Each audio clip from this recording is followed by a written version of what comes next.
Inshallah, today's brief khatira lecture is going to be about a topic that has generated some discussion, especially in these particular days. And it goes back to ancient times. It's a concept of theology. So we're going to discuss what is this aspect, what are the controversy, and inshallah what is perhaps the correct opinion. And the topic is about the Mahdi. Many of us have heard this notion of the Mahdi, and it is mentioned in a number of books of hadith, and it is one of the key differences between our theology, Ahl Sunnah or Sunnism, and the non-Sunni group, the majority non-Sunni group. There's two main groups of Islam. So this notion of the Mahdi, it is one of the fundamental points of difference between us and between them. So firstly, what is the Mahdi? Secondly, what is the evidence of his existence and characteristics? And thirdly, what are some of the historical controversies that have taken place?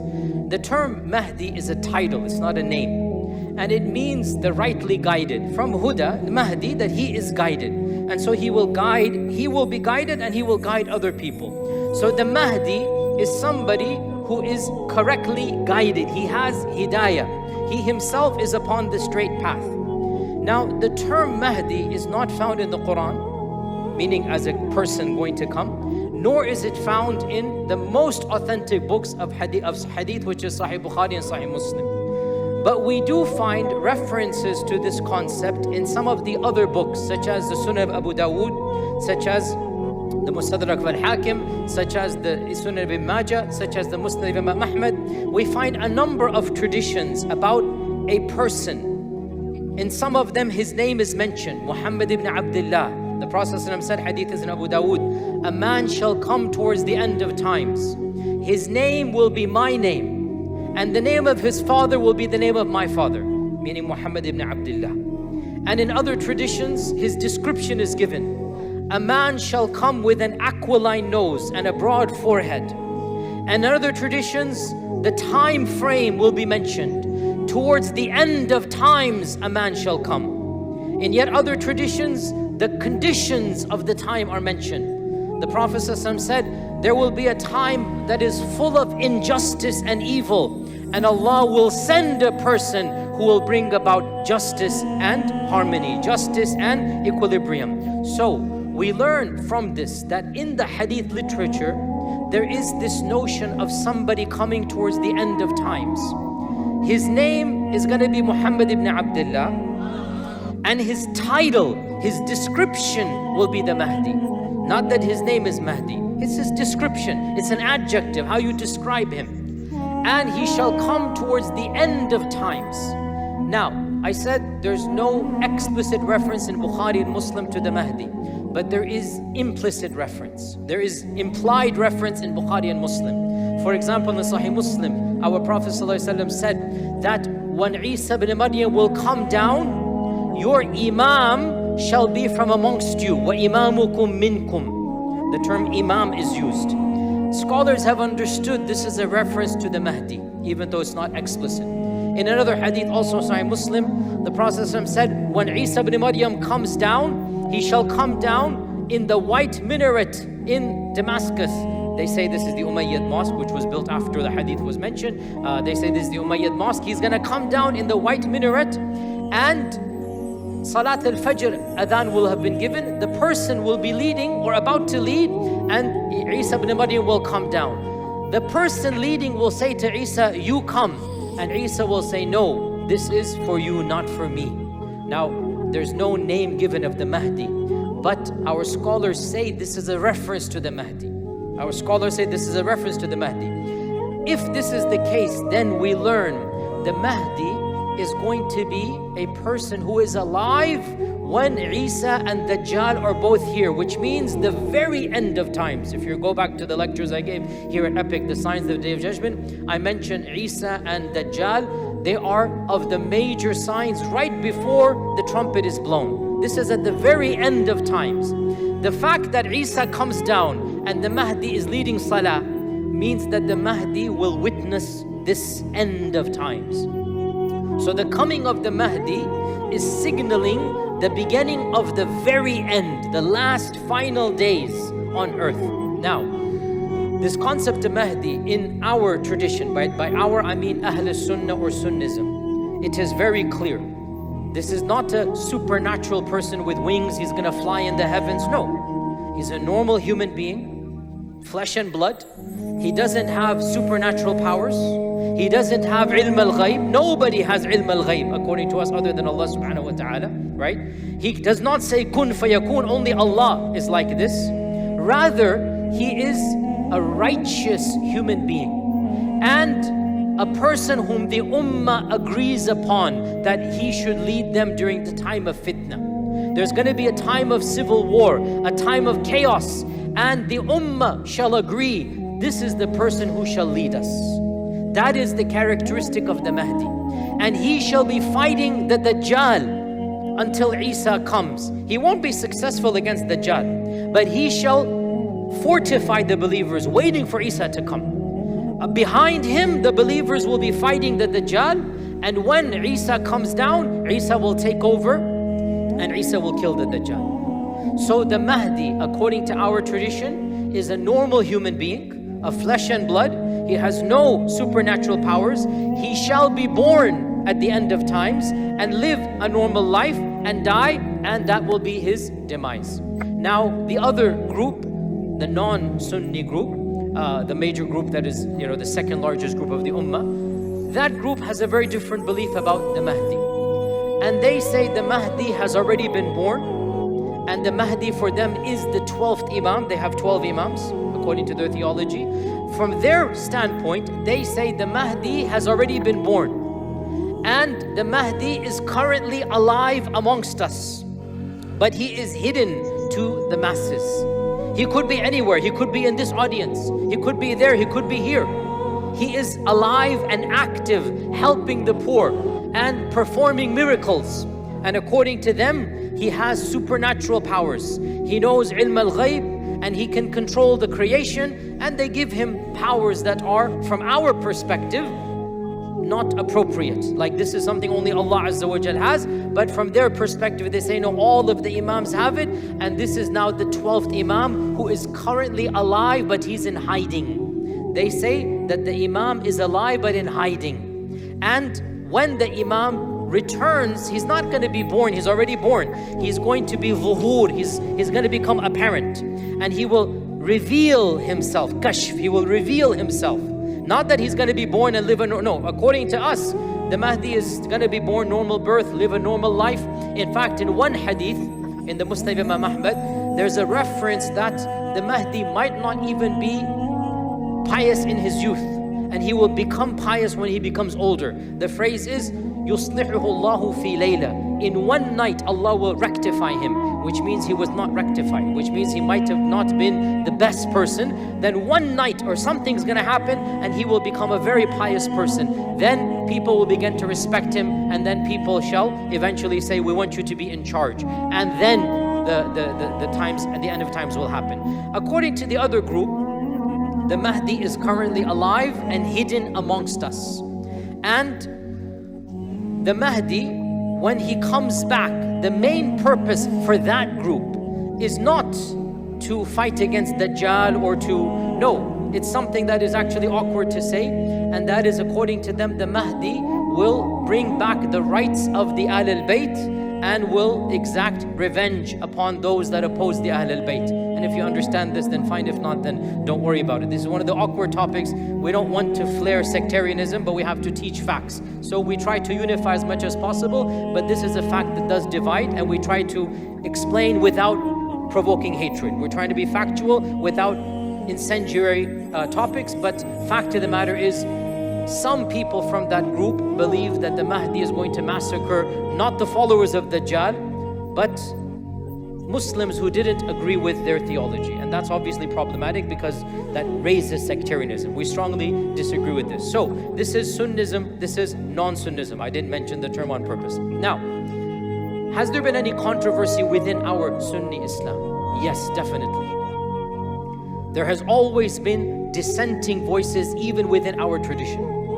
Even, for example, some of the Tabi'un, the students of the Sahaba, they believed that Isa ibn Maryam is going to be the Mahdi, not that there's going to be a person separate from him. They say, when the Prophet is talking about the Mahdi, this is a prediction of Isa, that he is the person who will be rightly guided. There has been that sentiment. Also, in our own tradition, the founder of the Abbasid Empire, what is his name? Who can tell me? The founder of the Abbasids. The founder, don't Google now, Yasir. Quit Googling it. No, that's the main fighter, Abu Ja'far al-Mansur. Abu Ja'far al-Mansur is the founder of the Abbasids. He actually, his name was Abdullah. He named his son Muhammad ibn Abdullah. And he gave him the laqab al-Mahdi. So one of the Abbasid Khulafa is al-Mahdi billah, whose name is Muhammad ibn Abdullah. And his father set up the scenario hoping his son would be the Mahdi. Interesting, right? He hoped that his son will be the Mahdi. And this is the first time out of many, many, many times that people tried to script a Hollywood script to try to bring the catalyst that the Mahdi comes. No, you cannot script Allah's qadr.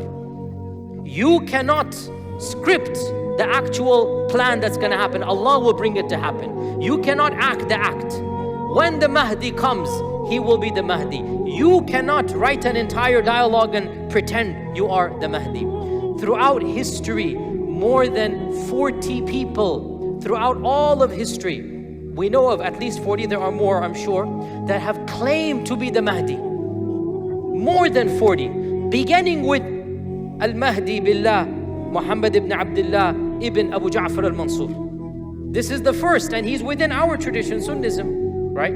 And there were many others, Al-Harith ibn Surayj, throughout history, even recently. Any Sudanese in the audience? Where are our Sudanese friends? Where are? Okay, you know the Mahdi movement of Sudan, right? The Mahdi movement, they're still around to this day, are they not? Yes, there's still a group in Sudan. 150 years ago, somebody claimed to be the Mahdi in Sudan, and he fought the British. And for a while he was successful, then the British completely, decimated his followers, but the group remains, and he claimed he was the Mahdi. And there is a movement, to this day they have a leader, they consider him to be the Mahdi. In India as well, I don't want to be too explicit, but there is a group, some of you know it, that they are a slightly different group than ours, even though they call themselves Sunni, but they are a slightly different group, and they have a Mahdi. They're in the tens of thousands. I have met one or two of them myself. They're in the tens of thousands, and they have this. And in Iran, there came a fad 200 years ago. Multiple people claimed to be the Mahdi, and one of them founded the Baha'i movement. The Baha'i firqa. Its founder was a Muslim who claimed to be the Mahdi, and then he founded and broke away. And another group called the Babis, if you know them, it's also from within that time frame. He also said he's the Mahdi, and then what happened. In 1979, I have given multiple lectures about this, right? A person claimed to be the Mahdi in Saudi Arabia, and he hijacked Mecca itself.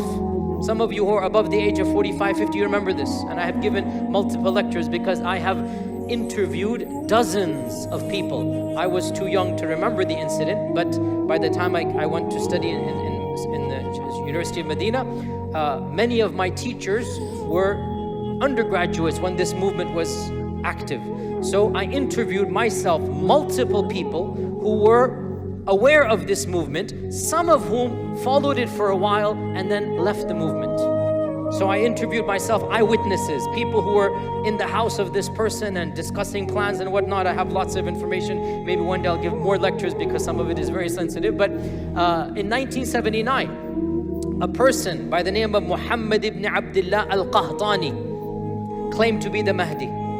Now, in one hadith in Sunan Abi Dawood, it mentions that the Mahdi shall be given bay'ah in front of the Kaaba, between the Rukn and the Maqam. That the Mahdi will take the bay'ah between the Rukn and the Maqam, i.e. between when it says Rukn over here, it means the Hajar Aswad, and the Maqam, it means the Maqam Ibrahim. So between the Maqam Ibrahim and the door of the Kaaba, basically, the Mahdi will be given the oath of allegiance. This is in a hadith in Abu Dawood. Okay? In a hadith in Sahih Bukhari, it mentions that not by name, because remember, Bukhari and Muslim don't mention the Mahdi by name, but it mentions one of the signs at the end of times is that a righteous man shall flee to Mecca, and the armies will be sent against him to kill him. And Allah Azza wa Jal will cause the earth to open up and destroy all the armies, and the man shall be protected. Now our scholars say this is the Mahdi. The hadith does not say Mahdi, but who else can it be? And this is the predominant position, that one of the signs of the Mahdi is that the people will choose him as a leader. The actual leaders will not like the guy, so the actual leaders will want to kill him. He's gonna flee for his life to Mecca. He doesn't have an army. The armies of the Muslim kings, they're gonna be, in Sahih Muslim it says, 3 sons of a king are gonna fight for power, and the Kaaba is gonna be center. So these are all predictions towards the end of times. If you don't know, 4 years ago when I moved here, I gave a whole long series about the signs of the Day of Judgment. You can listen right here in Epic, you can listen to that. And I went over all of these signs. So in Sahih Bukhari it mentions that the earth shall open up and Allah will destroy the armies that are sent against the righteous man. The righteous man, who can he be other than the Mahdi? So in 1979, somebody compiled all of these ahadith and wrote a Hollywood drama. Astaghfirullah, this person mentally deranged. He said, let me hold the Kaaba hostage and let me do all of these ahadith, and Allah Azza wa Jal will send His hidden army and the earth will swallow up the army of this government and I will be safe. And so if you know what happened on the 1st of Muharram in 1400 Hijri, auspicious new day, 1st of Muharram 1400, he locked up all of the doors of the Kaaba. He took his 550 people with armed machine guns hidden and whatnot, and they held the Kaaba hostage. They held the Imam of the Haram hostage. They took the microphone and they announced the Mahdi had come. There's actual video recordings and audio recordings on YouTube in Arabic. Very poor quality, but actual audio recordings. You can listen to them speaking if you listen very carefully, because there's poor recording. And the man is quoting the hadith of Abu Dawood. The Prophet ﷺ said that the Mahdi will come and he will be given bay'ah between the rukn and the maqam. And here he is, and all of you come and give him bay'ah. You do not take a hadith and make a Hollywood drama out of it. It happens, you do not expedite it. But they thought this is their job. Of course, hundreds of people were killed, innocent Hujjaj were killed. For the first time in 1,000 years, Tawaf stopped around the Kaaba. For 2 weeks, the Kaaba people did not visit it because of the hostage holding. And the army had to attack and things happened back and forth. Inside the Kaaba, inside the Haram, machine guns fighting one another, people died, bloodshed, electrocution, chemical warfare. I've gone into detail in other lectures. This happened in 1979, literally. When I was a child, I wasn't aware of it. I'm saying it's not like generations ago. It happened in our own lifetimes. And of course, the supposed Mahdi was killed in this battle, and all of his followers were executed. They were captured alive, and clearly he wasn't the Mahdi. There was no earth swallowing up an army, whatnot. You don't play games with the Sharia. You don't put yourself, I am the Mahdi. No, it doesn't work that way. In fact, one of our scholars said, anybody who claims to be the Mahdi disqualifies himself from being the Mahdi. I repeat, anybody who claims he is the Mahdi disqualifies himself, because the Mahdi shall not claim it until the people give it to him when all of these miracles happen. So, to be very clear, there are many people now, especially on the internet, claiming to be the Mahdi. Any person who needs to send out tweets and YouTube videos, many of which are fake and AI and whatnot, any person who needs to talk about bizarre dreams telling you he's the Mahdi, automatically disqualifies himself from being the Mahdi. I repeat, no person who claims to be the Mahdi is the Mahdi. The Mahdi shall not claim to be the Mahdi. The Mahdi will be a righteous person, he will run away from power, run away from fame. The people will love him, the people will respect him, the governments will want to kill him. He's gonna run for his life to the Kaaba. Then when you see that miracle happen, then you know this is the Mahdi. Until that happens, no, we do not directly get involved. One final footnote here.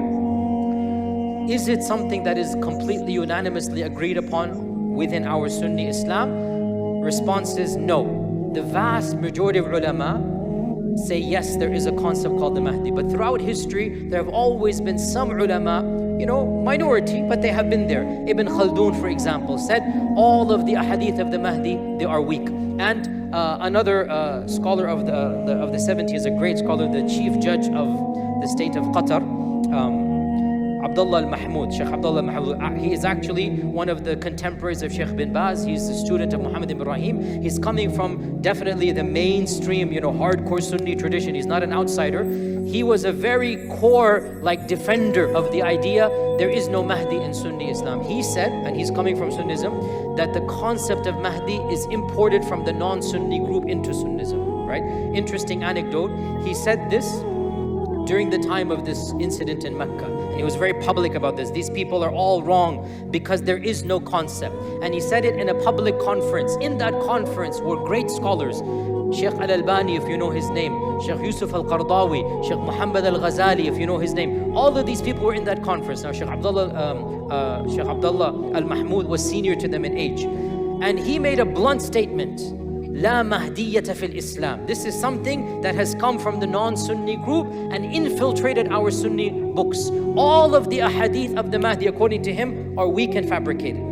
Sheikh Al-Albani said, I want to have a debate with you, as a young man at the time, or middle-aged man. And in the room was Sheikh Yusuf Al-Qardawi and Sheikh Muhammad Al-Ghazali and others. Can you imagine this, And according to the people that were there, I'm just listening to them, according to the people that were there, Sheikh Abdullah was not convinced and he remained firm on his position. There is no such thing as the Mahdi. Now, interestingly enough, Sheikh Qardawi eventually adopted this position as well. And Sheikh Qardawi also said, I don't accept these ahadith as being authentic, and this is something that is not something that we should believe in. Khair, that's their opinion. I respect their opinion. I'm telling you factually, the vast majority of our scholars, Ibn Hajar, Ash-Shawkani, in fact, great scholars of hadith, As-Sakhawi and others, they said these hadith are authentic. So the default position is that there is this notion of Mahdi. However, in our tradition, the Mahdi does not form a major basis of our theology. It's in the footnotes, it's there.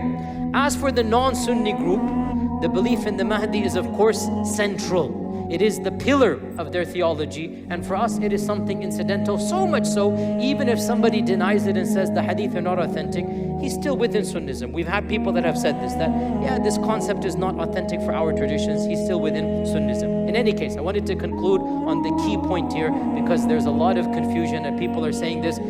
Listen to me carefully. What did I tell you? If somebody claims he's the Mahdi, he cannot be the Mahdi. So understand this point here. I actually believe there is somebody going to come called the Mahdi, right? But anybody who claims this right now is a liar. We will only know the Mahdi. When will we know? When the signs come. And what is the main sign? That Allah subhanahu wa ta'ala will miraculously defend the Mahdi in the haram itself. And the Kaaba shall protect this person, and armies sent to kill him, that army will be vanquished without any bloodshed from our side, because we are not allowed to shed blood in Mecca. But Allah Azza wa Jal will cause an earthquake, and that's Allah's qadr upon those people. When that happens, that is the sign of the Mahdi. Until then, final point, I keep on saying final point, one of our scholars mentioned, why does Sheikh Qardawi not like the concept of the Mahdi, by the way? Sheikh Qardawi, and I respect him immensely, Sheikh Qardawi said, too many people have stopped political activism thinking that the Mahdi will come and save them. And he said this is not Islam. Even if there is the Mahdi or not, you don't just sit back and say we're going to do nothing. You must try your best to bring about a better world. You must try to bring about better society. And when the Mahdi comes, good. But until the Mahdi comes, we all have work to do. And we cannot use the concept of the Mahdi to become immobilized, to become lazy. If the Mahdi comes, when the Mahdi comes, good for us. Actually, we don't want to be there when he does come. We hope and pray we don't see that day, right?